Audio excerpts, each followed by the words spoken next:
As the title says, this video is going to focus on Etto as a character, and it's going to be about Tokyo Ghoul. And so, before you watch this video, I want to briefly say, if you're not up to date with the manga and some of the things that have recently happened with, Pineapple and all that type of stuff in the recent arcs and stuff, I really don't recommend you to watch this video because this video will contain spoilers and maybe future motives and plot points of Tokyo Ghoul if you're not caught up to the latest chapter. Now, the reason why I'm actually making this video right now is because Tokyo Ghoul is not really having a chapter this week, and as I said in my last review, I said at the end of the video that, there will be no chapter this week, so I decided, you know what, since I have the time, and I like Tokyo Ghoul, I want to make, an Etto video like I promised, and so today, that's what this video is going to be about. It's going to be focusing on Etto's motive, and what drives her, and some of the things about her character that some of you might have missed. Now, the reason why I'm making this video, to be really honest with all of you, I got this video idea from a Tumblr post I saw that was linked to me on Facebook and Twitter, and I decided to actually just make a video kind of going in detail with this, and also giving my personal thoughts on this. Now, the person that made this was called Hardo Star. I will have the link in the description for you Chibits can see it for yourself if you want to read the original Tumblr post that I read, and you can see for yourself what you feel about it. Etto as a character is very mysterious. So she's one character that has a lot of, presence in the series. Etto is there throughout the series, but there's not really much we know fully about Etto. We know about her birth, we know the situation around her parents, we know that she's a part of Ogiri Tree, and we do know she is an author. But when it comes to some of her motives or what drives her, we really don't know much about that, and we don't know a lot about her relationships when it comes to other things she's with, like when it comes to Ogiri Tree or Tatara and different people she hangs around. We don't know truly their relationship, and that's never really been revealed in Tokyo Ghoul, and so Etto is kind of a mystery. She's a mystery character. Even though she's one of the most iconic characters in Tokyo Ghoul, she still has this mystery about her. And she's one of the most intriguing characters when it comes to Tokyo Ghoul, because even though she's so mysterious, you can tell that there is a lot to learn from what we have already seen through Tokyo Ghoul, and we can already kind of realize somewhat maybe what her motive is. And so hopefully this video will clarify what you all feel about Etto, what her motive is and what you truly feel about her after watching this video. So, I did, some research on top of reading the Tumblr post, and the foundation of this is coming to find out that Etto, as we know, lived a very hard life. Etto was a person that had a ghoul father and a human mother. And before she was conceived and born into the world, her mother had to eat human meat even though she was human. And it made it to where there was a hybrid ghoul human. And to see that, Etto's upbringing was very bizarre and different from the standard ghoul or human, because how the parents intertwined and they were lovers even though they were human and ghoul. And we've seen examples of this throughout Tokyo Ghoul with this type of love, but that's not what this video is going to be focusing on. We're just talking about Etto as a character, her motives, and stuff like that. So, Etto, her foundation of her character is centered upon her being an orphan. She was kind of abandoned when she was younger. Now, is this her father's fault, so to say? Yes and no. There was certain things he really couldn't control from what we found out from the backstory when it came to the V organization, what happened to his wife and different things like that. There were some things he couldn't completely control, and so you can feel bad for both sides, but looking at this in the standpoint of how Etto was abandoned, it's very tragic and sad, because the entire upbringing of Etto, she was alone. She was alone by herself, brought into this world, and she was given the diary of her mother when she was very young. When she was very young, she had this diary given to her that had, the information about V and different things like that, and Etto probably read it and knows about her own mother. Now, it's never been clarified what Etto really feels about her mother. It's never been explained if Etto hates her mother or loves her mother. It's never been explained. But you do know that there's probably some everlasting effects after what happened to her childhood when we start to dive into some of the information that some of you Chibits and other fans of Tokyo Ghoul have gathered together. And so let's get into these facts. looking at the track record of Etto, anytime we see certain things in Tokyo Ghoul, there is a repeated pattern, something that constantly gets repeated in the series that is not very obvious for the common eye, and personally, I missed it as well until it was pointed out to me, and that's the brilliance of Tokyo Ghoul. Like, you can find out new things on, like, your third or fourth read. When you read the series, you're like, holy fucking shit, I didn't see this the first time I read it, or the fourth time I read it, I can't believe this was here, and you start to see the correlation with the characters. And so, talking about it, as we found out in the recent chapter of Tokyo Ghoul Re, chapter 39 to be exact, we found out a little bit more of the inner psyche of Etto as a person, according to what Sasuke was saying, how she's very alone, and the way she, you know, writes her books, it goes to show that she's very alone by herself, lonely and angry, has sorrow, and that's the type of writer that's writing these books. That's what Sasuke did when he did an analysis on what the author was like, which was Etto, and this kind of hints, once again, at more of these different little characterization that Etto has gotten throughout the series that's been very subtle. So, let's look at the facts here. As we know, Etto is an orphan. She was pretty much orphaned. She was by herself. And there is a lot of characters throughout Tokyo Ghoul that is orphans, if you look at it. I mean, Keneki, even though he had a mother, he grew up in a situation where his mother was gone, and he was kind of lonely by himself. That was kind of Kaneki's entire upbringing when he was younger. And then also, Almon, you know, he lived in a shelter, he went to a church, and then we found out what happened to him, you know, with the Catholic priest and stuff. I mean, we found out about that. But we also have the stuff with Juzo, and then you have other characters like Hinami. There's a lot of characters that have this situation where they become orphans, or their parents die, and they're left to live in this world by themselves with loneliness and anger and sorrow. And it's very similar to how Etto is as a person if you really start keying these dots together. Now, it might look like Ishida's just using this repeated pattern as a writer, but there's definitely more to it if you start looking at some of the background history of some of these characters' backstory. Let's dive into the earlier ones that's very obvious. Kuro and Shiro. If you don't know who these two are, they're the two twins that hanged around the doctor. You know, the crazy doctor that's working with Ogiri Tree doing experiments with Etto's father. And, you know, was also there when Kaneki, when he got his Kakuja, you know, he was there. And so, with these two twins, there's something I read. When I read, you know, into their backstory once again, I went back a couple chapters, and now after reading the Tumblr post, I decided to go back and read some chapters that focused on the stuff in the Tumblr post, just to see if I can get clarification and find out what exactly was going on.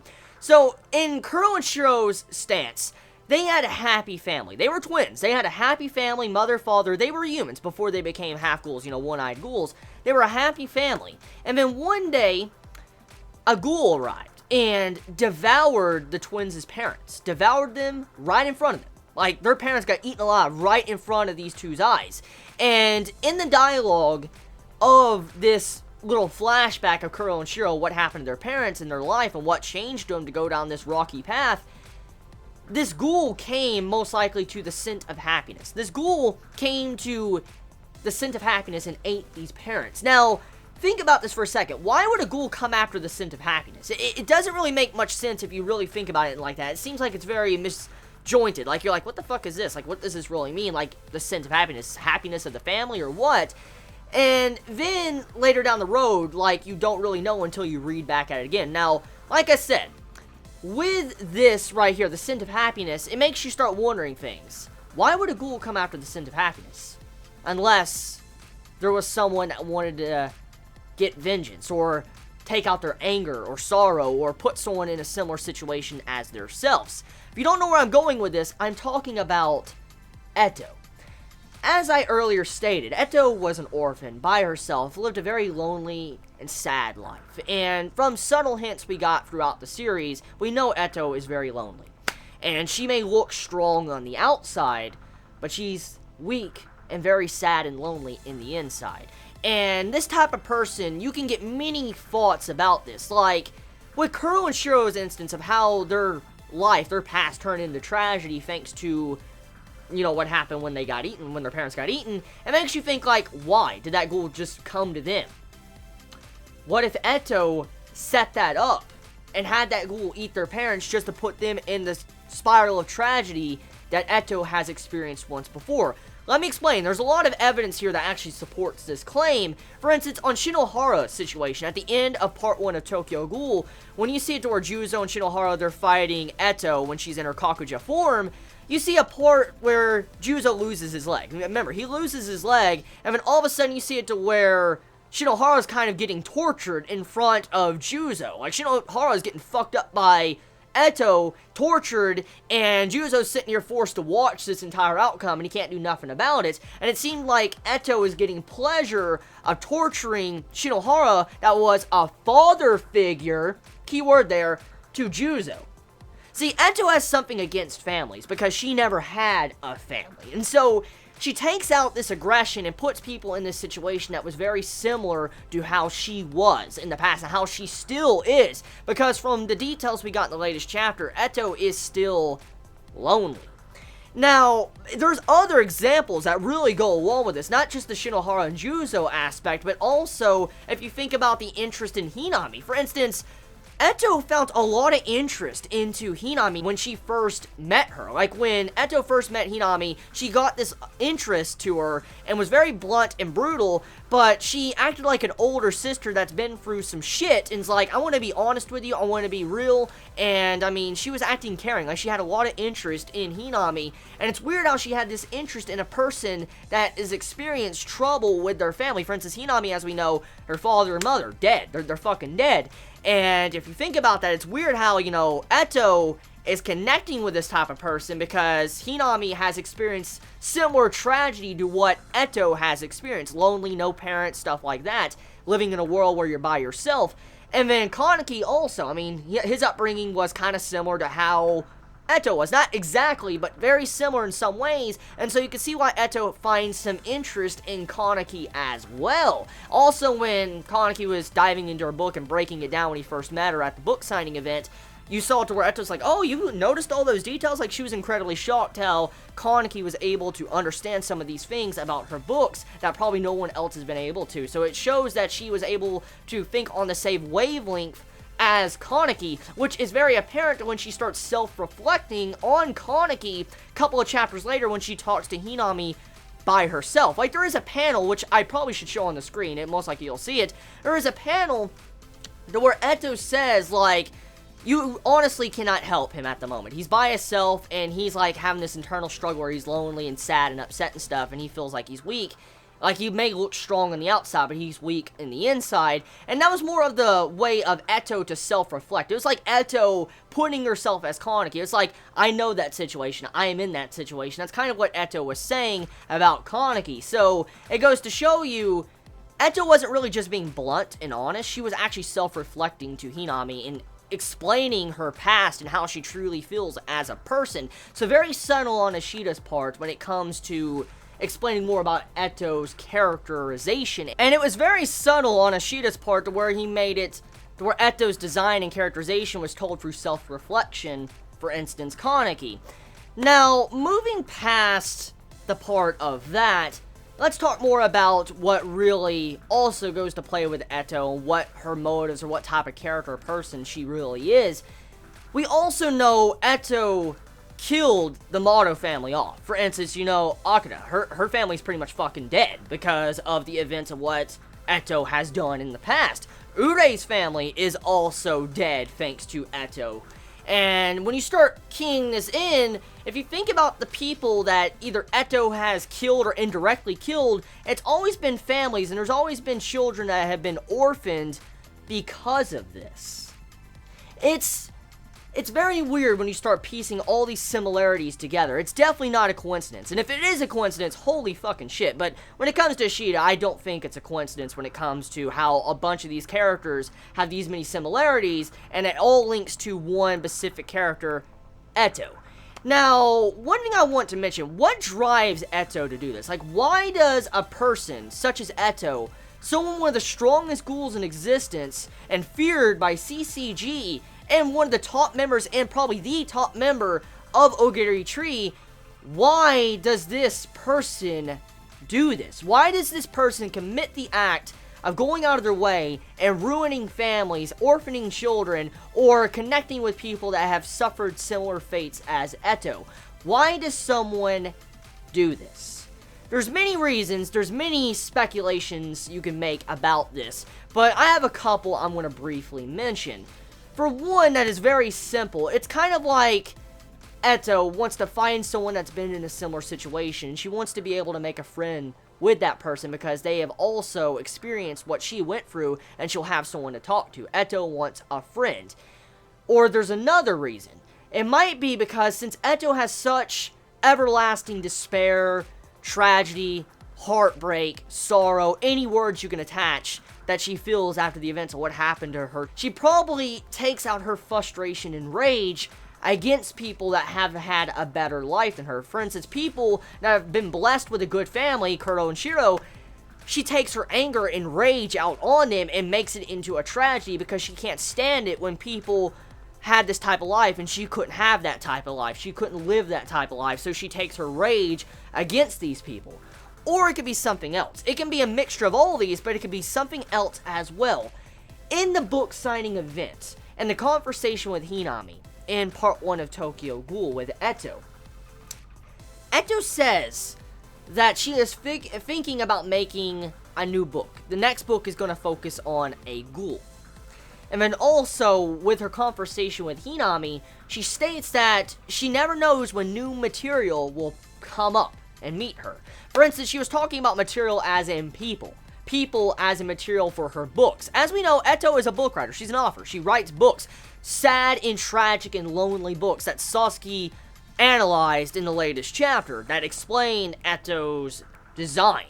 And when you think about this, she's looking at these people as reference material to write her books.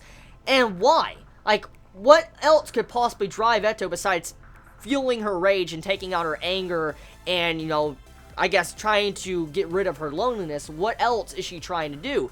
What if Etto is destroying families, ruining people's lives, just to write a book? Think about this for a second. Etto's an author, and authors use inspiration in their life to write books. They do. They'll either use their dream, imagination, a story when they were a kid, or someone else's life story.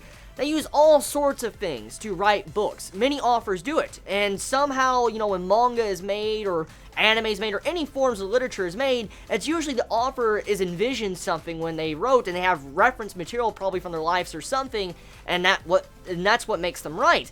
And so as an author, getting that material and first-hand material, it's something that they would die for. And what if Etto was causing these situations with Keneki, to Amon, to finding out more about, you know, Hinami's connection with Etto, to, you know, Kuro Shiro and different things like that with Sato as well, how Sato's life has been fucked up and his parents were fed to him, and most likely it's because of Etto forced him to eat his own damn parents. What if Etto is doing this, not just to fuel herself and make her feel not as lonely, what if she's doing it for her books? That is a good possibility. Or it could be a mixture of everything. But for now, that is it. That is all the information we really have and all the speculation we can make so far. But Etto is still a mystery.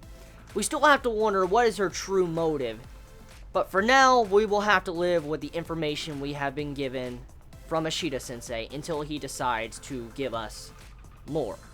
So tell me your thoughts in the comments below. You all have a wonderful day or not wherever you live. Please be safe. Chibi out.